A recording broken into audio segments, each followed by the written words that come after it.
नेहा कक्कड़ पर इस बार सिर्फ ट्रोलर्स नहीं बल्कि बॉलीवुड के दबंग संजय दत्त तक भड़क गए हैं। उनके नए गाने को लेकर जो बात छोटी सी कंट्रोवर्सी से शुरू हुई थी वो अब इतनी बड़ी हो चुकी है कि इंडस्ट्री के बड़े नाम सामने आकर सवाल उठा रहे हैं। आखिर ऐसा क्या हो गया नेहा कक्कड़ के इस गाने में कि संजय दत्त को सार्वजनिक तौर पर बोलना पड़ा, और क्यों क्लासिकल सिंगर मालिनी अवस्थी ने सोनी टीवी को घेर लिया। आज हम आपको पूरी कहानी बताएंगे, उन फैक्ट्स के साथ जो शायद आपको पता नहीं होंगे। तो वीडियो को लास्ट तक देखिएगा, क्योंकि अंत में जो हम बताएंगे उसे सुनकर आप पक्का दंग रह जाएंगे। नेहा कक्कड़ का नाम सुनते ही दिमाग में क्या आता है? एक एनर्जेटिक सिंगर जो हर पार्टी की जान है, जिसकी आवाज में एक अलग ही जादू है। लेकिन पिछले कुछ सालों से नेहा की इमेज में काफी बदलाव आया है, और इस बदलाव को लेकर लोग खुश नहीं हैं। दरअसल नेहा कक्कड़ ने हाल ही में अपना नया गाना रिलीज किया, जिसका नाम कैंडी शॉप है, जिसे लोग लॉलीपॉप भी कह रहे हैं। इस गाने को नेहा ने अपने भाई टोनी कक्कड़ के साथ मिलकर गाया है। अब बात सिर्फ गाने की नहीं है, बल्कि उसमें किए गए डांस स्टेप्स की है, जो लोगों को बिल्कुल भी पसंद नहीं आए। जैसे ही ये गाना रिलीज हुआ, सोशल मीडिया पर तूफान आ गया। एक्स यानी ट्विटर पर, इंस्टाग्राम पर हर जगह लोग नेहा कक्कड़ को ट्रोल करने लगे। लोगों ने कहा कि ये डांस स्टेप्स बेहद अश्लील हैं और भारतीय संस्कृति के बिल्कुल भी अनुरूप नहीं है। एक यूजर ने लिखा कि नेहा कक्कड़ का संघर्ष तो सराहनीय है, लेकिन लॉलीपॉप जैसे गाने और स्टेप्स भारतीय संस्कृति के खिलाफ हैं। लोकप्रियता के साथ साथ संस्कार और जिम्मेदारी भी होनी चाहिए, खास तौर पर जब बच्चे इन्हें देख रहे हों। मनोरंजन होना चाहिए, लेकिन संस्कृति की कीमत पर नहीं। एक और यूजर ने बहुत कड़े शब्दों में लिखा कि नेहा कक्कड़ का करियर भजन गाने से शुरू हुआ था, लेकिन आज वो अश्लीलता की चरम सीमा को पार कर चुकी है। अब इनके इस डांस स्टेप को रील बनाने वाले लोग घर घर तक पहुंचा देंगे। कभी बदन पे फिसला पानी, कभी कोका कोला। सॉन्ग के बाद अब लॉलीपॉप ना जाने क्या क्या आने वाला है। ये कमेंट काफी वायरल हुआ, क्योंकि इसमें नेहा के करियर ट्रेजेक्टरी पर सीधा सवाल उठाया गया था।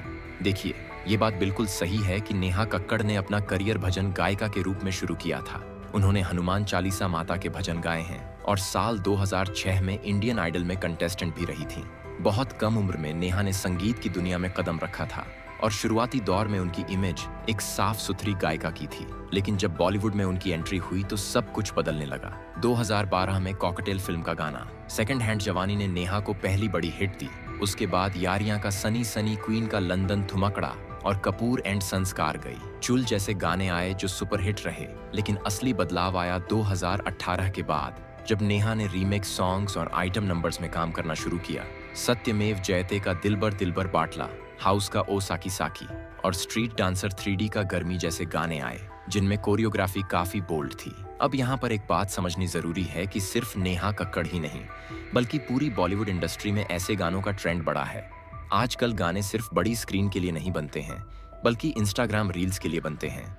आपने नोटिस किया होगा कि आजकल हर गाने में एक ऐसी बीट होती है जो बार बार रिपीट होती है, जैसे हुस्न तेरा तौबा तौबा या आज की रात जैसे गाने। इन गानों में एक खास हुक स्टेप होता है जो रील्स के लिए परफेक्ट होता है। दरअसल म्यूजिक इंडस्ट्री का पूरा बिजनेस मॉडल बदल गया है। पहले गाने एल्बम सेल्स से पैसा कमाते थे, अब स्ट्रीमिंग और सोशल मीडिया वायरलिटी से पैसा आता है। इसीलिए गानों को इस तरह से डिजाइन किया जाता है कि वो रील्स में वायरल हो सकें। एक गाना रिलीज होता है, उसकी रील्स बनती हैं, ऑडियो ट्रेंड होता है 1-2 हफ्ते तक, हर तीसरी रील में वो गाना यूज होता है, और फिर कुछ दिन बाद कोई नया गाना आ जाता है। ये है नई म्यूजिक इंडस्ट्री का फॉर्मूला। लेकिन क्या इसका मतलब ये है कि आर्टिस्ट्स को अपनी कला से समझौता करना पड़ता है? क्या एल्गोरिथम की वजह से नेहा जैसे कलाकारों को ऐसे गाने करने पड़ते हैं, या फिर ये उनकी अपनी पसंद है? ये एक बहुत बड़ा सवाल है, और इसका जवाब इतना सिंपल नहीं है। कुछ लोग कहते हैं कि अगर आपको इंडस्ट्री में बने रहना है तो आपको इस गेम को खेलना ही पड़ेगा, वरना आपका गाना कोई नहीं सुनेगा। लेकिन दूसरी तरफ कुछ लोग मानते हैं कि ये आर्टिस्ट की अपनी चॉइस है और उन्हें अपनी जिम्मेदारी समझनी चाहिए। अब बात आती है उस शख्स की जिसने इस पूरे मामले को एक नया मोड़ दे दिया, और वो हैं बॉलीवुड के दबंग संजय दत्त। जी हाँ, वही संजू बाबा जो अपनी साफगोई के लिए जाने जाते हैं। हाल ही में एक इवेंट में संजय दत्त से जब म्यूजिक इंडस्ट्री में आ रहे इस बदलाव के बारे में पूछा गया, तो उन्होंने बिना किसी झिझक के अपनी राय रखी। संजय दत्त ने कहा कि आजकल के गानों में जो कंटेंट आ रहा है वो बिल्कुल गलत दिशा में जा रहा है। उन्होंने कहा कि हमारे जमाने में भी रोमांटिक गाने होते थे, बोल्ड सीन होते थे, लेकिन एक मर्यादा होती थी, एक लिमिट होती थी, जो आज के गानों में नहीं दिखती। संजय दत्त ने यह भी कहा कि जब कोई बड़ा आर्टिस्ट ऐसा कंटेंट बनाता है तो छोटे आर्टिस्ट्स भी उसी रास्ते पर चल पड़ते हैं, क्योंकि उन्हें लगता है कि शायद यही सफलता का फॉर्मूला है। हालांकि संजय दत्त ने नेहा कक्कड़ का नाम डायरेक्टली नहीं लिया, लेकिन उनके इशारे साफ थे कि वो किस तरह के कंटेंट की बात कर रहे हैं। उन्होंने कहा कि म्यूजिक इंडस्ट्री को इस बारे में सोचना चाहिए कि वो क्या मैसेज दे रही है, खासकर युवा पीढ़ी को जो इन गानों को देखती है, उनकी नकल करती है और सोशल मीडिया पर वायरल होना चाहती है। संजय दत्त के इस स्टेटमेंट के बाद सोशल मीडिया पर एक नई बहस शुरू हो गई। कुछ लोग संजय दत्त की बात से सहमत थे और कह रहे थे कि आखिरकार किसी ने तो हिम्मत दिखाई और सच बोला। लेकिन कुछ लोगों ने ये भी कहा कि संजय दत्त खुद ऐसी फिल्मों में काम कर चुके हैं जिनमें बोल्ड कंटेंट था, तो उन्हें ये बोलने का क्या हक है। लेकिन यहाँ एक बात समझनी जरूरी है कि संजय दत्त ने जो कहा वो एक बड़े ट्रेंड की तरफ इशारा कर रहे थे, न कि किसी एक आर्टिस्ट को टारगेट करने के लिए। और ये बात सिर्फ नेहा कक्कड़ तक सीमित नहीं है, बल्कि पूरी इंडस्ट्री में ये बदलाव दिख रहा है, जहां शॉक वैल्यू और वायरलिटी क्वालिटी कंटेंट से ज्यादा महत्वपूर्ण हो गई है। अब बात करते हैं उस शख्स की जिसने नेहा कक्कड़ को सबसे ज्यादा निशाने पर लिया, और वो हैं क्लासिकल सिंगर मालिनी अवस्थी। मालिनी जी ने सोशल मीडिया पर एक बहुत ही कड़ा पोस्ट लिखा, जिसमें उन्होंने सीधे सोनी टीवी को घेर लिया। मालिनी अवस्थी ने लिखा कि सोनी टीवी को ये जवाब देना चाहिए कि इतने सालों तक इंडियन आइडल में नेहा कक्कड़ को जज के तौर पर क्यों थोपा गया। मालिनी अवस्थी ने अपनी पोस्ट में ये भी लिखा कि जब आप अपने चैनल पर यंग इनोसेंट टैलेंट्स को दिखाते हैं तो किसी भी रियलिटी शो का जज उनके लिए रोल मॉडल होना चाहिए। नेहा कक्कड़ की बिल्कुल घटिया आपत्तिजनक हरकतें निंदनीय हैं।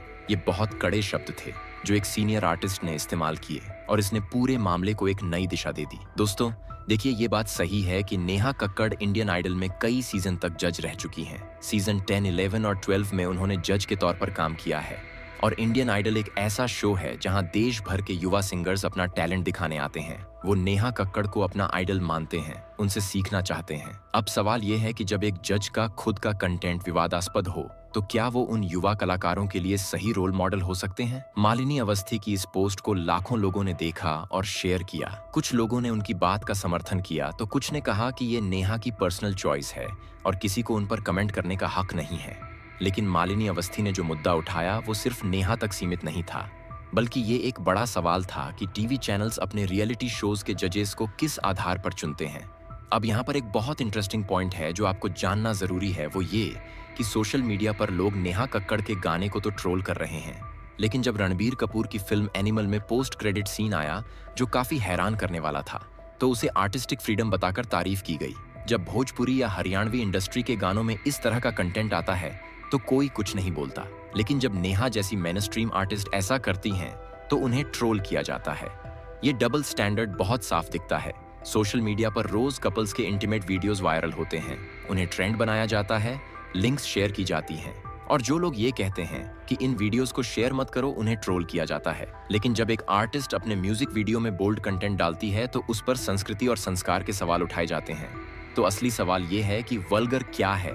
क्या डांस स्टेप्स वल्गर हैं, या हमारा नजरिया वल्गर है, या फिर हम सिर्फ मेनस्ट्रीम आर्टिस्ट्स को ही टारगेट करते हैं क्योंकि वो ज्यादा विजिबल हैं? ये सवाल हर किसी को खुद से पूछने चाहिए। दोस्तों अब बात करते हैं नेहा कक्कड़ के पर्सपेक्टिव की।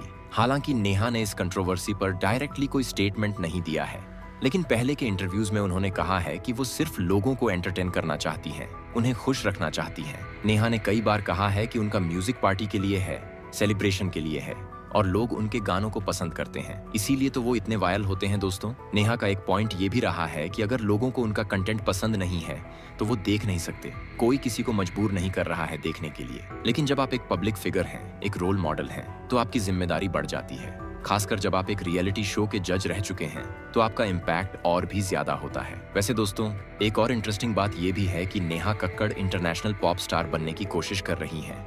उनकी स्टाइलिंग, उनकी वाइब वेस्टर्न पॉप एस्थेटिक्स को फॉलो करती है, लेकिन कई लोगों को लगता है कि ये वेस्टर्न पॉप की सस्ती नकल लग रही है। कागज पर क्यूट और बोल्ड लगने वाली चीजें रियल में एम्ब्रेसिंग और वल्गर लग रही हैं। इतना ही नहीं, सोशल मीडिया पर एक यूजर ने बहुत अच्छी बात लिखी थी कि जब आप इररेलेवेंट यानी बेमतलब होने लगते हैं तो जबरदस्ती के हुक स्क्रीन्स, लिरिक्स और शॉक वैल्यू परफॉर्मेंस का सहारा लेने लगते हैं। ये बात काफी हद तक सही भी लगती है, क्योंकि आजकल अटेंशन इकोनॉमी में सबसे आसान तरीका है किसी भी ट्रेंडिंग चीज को पकड़ डीएच लो और उस पर कुछ भी बनाकर पैसे छापो, लेकिन यहाँ पर एक बात समझना बहुत जरूरी है कि सिस्टम की डिमांड क्या है और आर्टिस्ट की चॉइस क्या है। क्या नेहा जैसे आर्टिस्ट्स को सर्वाइवल के लिए ऐसा करना पड़ता है, या फिर ये पॉपुलैरिटी के लिए उनकी खुद की इच्छा है? अब अगर हम पूरी म्यूजिक इंडस्ट्री की बात करें तो नेहा अकेली नहीं है जो इस तरह के गाने कर रही हैं, बल्कि ये एक बड़ा ट्रेंड बन गया है जहां हर आर्टिस्ट वायरल होना चाहता है, हर प्रोड्यूसर चाहता है कि उसका गाना रील्स में यूज हो, हर म्यूजिक लेबल चाहती है कि उसका कंटेंट ट्रेंडिंग टैब तक पहुंचे, और इस दौड़ में कहीं ना कहीं क्वालिटी पीछे छूट रही है दोस्तों। गाने अब लंबे समय तक सुने जाने के लिए नहीं बन रहे हैं। एक गाना आएगा, उसकी रील्स कटेंगी, ऑडियो ट्रेंड होगा, हफ्ते 2 हफ्ते हर तीसरी रील में वो गाना यूज होगा, और फिर कुछ दिन बाद कोई और ऑडियो या गाना आ जाएगा। ये है नई म्यूजिक इंडस्ट्री का सच, और इस सच को हम सभी को स्वीकार करना होगा। ऐसे में दोस्तों, इस पूरे मामले में सबसे बड़ा सवाल ये है कि आखिर हम किस दिशा में जा रहे हैं। क्या हम एंटरटेनमेंट के नाम पर अपनी कल्चरल वैल्यूज से समझौता कर रहे हैं, या फिर हम बहुत ज्यादा कंजर्वेटिव हो गए हैं और नई जनरेशन की क्रिएटिविटी को समझ नहीं पा रहे हैं। सच तो ये है कि दोनों साइड्स की बात में दम है। एक तरफ आर्टिस्टिक फ्रीडम जरूरी है, तो दूसरी तरफ सोशल रिस्पॉन्सिबिलिटी भी जरूरी है। संजय दत्त ने जो बात कही वो गलत नहीं थी कि बड़े आर्टिस्ट्स को अपनी जिम्मेदारी समझनी चाहिए, क्योंकि वो रोल मॉडल हैं। मालिनी अवस्थी ने जो सवाल उठाया वो भी गलत नहीं था कि रियलिटी शो के जजेस का अपना कंडक्ट सही होना चाहिए।